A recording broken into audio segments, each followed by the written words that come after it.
Remue ménage. Remue ménage.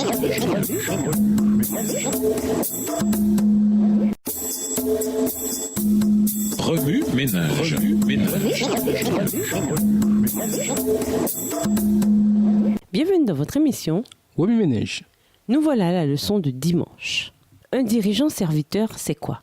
Le berger. Lisons Jean 10, le verset 11. Jean 10, verset 11. Moi, je suis le bon berger. Le bon berger donne sa vie pour ses brebis.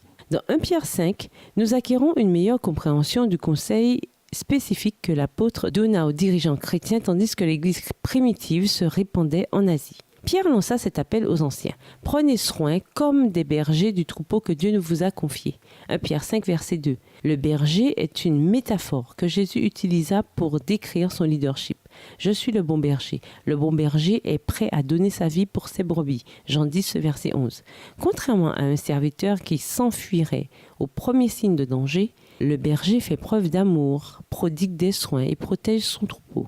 À l'instar du berger qui s'occupe des besoins physiques de son troupeau, nous sommes encouragés à nous occuper des besoins spirituels de notre troupeau, petit ou grand. Il peut s'agir d'un ministère, d'une famille, des étudiants, d'une salle de classe ou de nos voisins.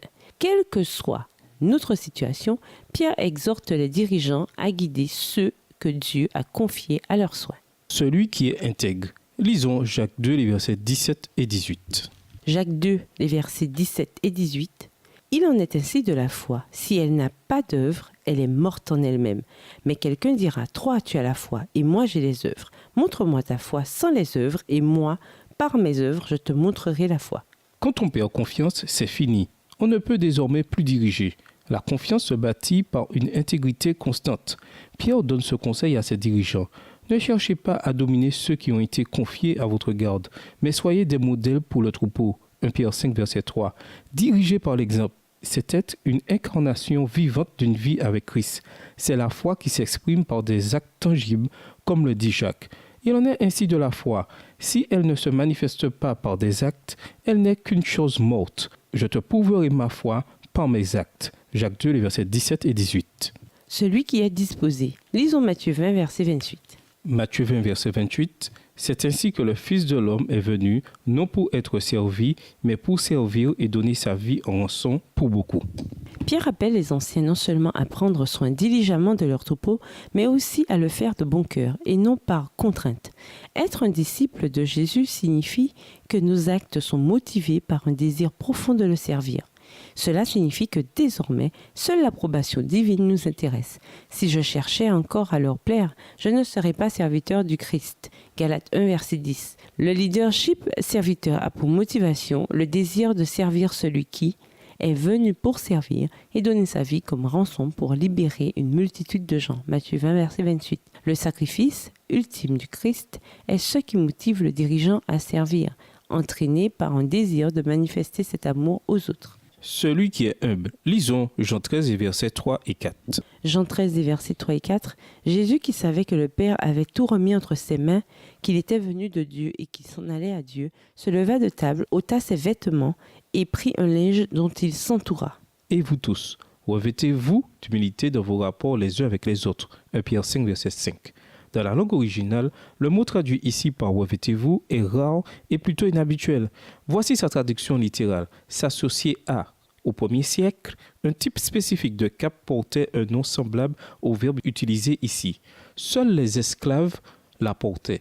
Cette cape semblable, peut-être à un tablier ou à un uniforme, devint une sorte de badge de servitude. De la même manière, Jésus prit un linge dont il s'entoura la taille. Jean 13, verset 4. Et tel un humble serviteur, lava les pieds de ses disciples. Ici, Pierre exhorte les dirigeants à porter leur humilité comme un badge, comme une manifestation publique de leur disposition à servir.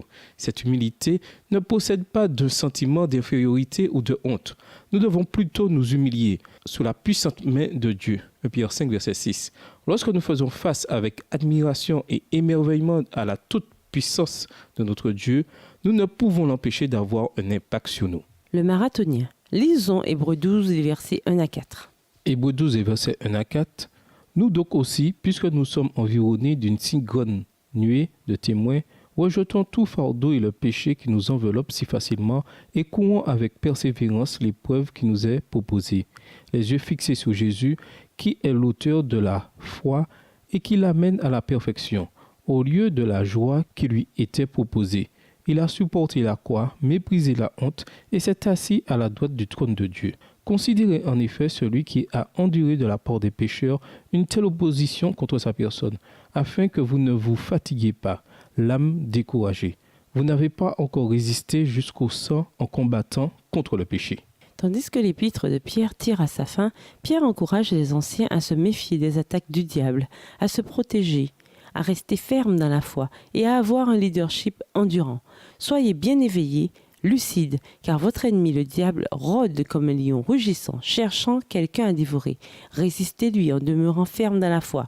1 Pierre 5, les versets 8 et 9. Le leadership est un marathon, une course qui s'effectue souvent sur une route difficile et toujours éprouvante. En fixant résolument les yeux sur Jésus, nous recevons l'endurance qu'il nous faut pour un leadership à long terme.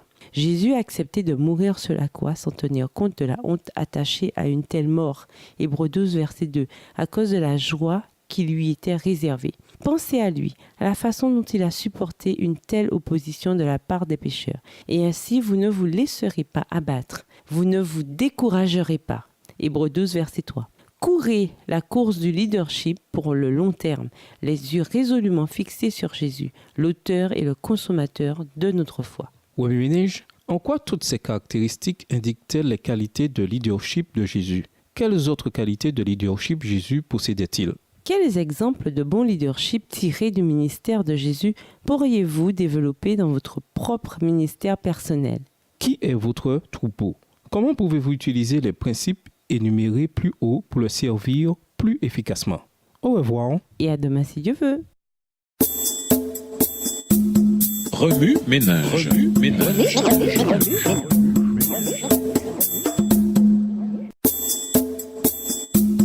Remue ménage. Remue ménage.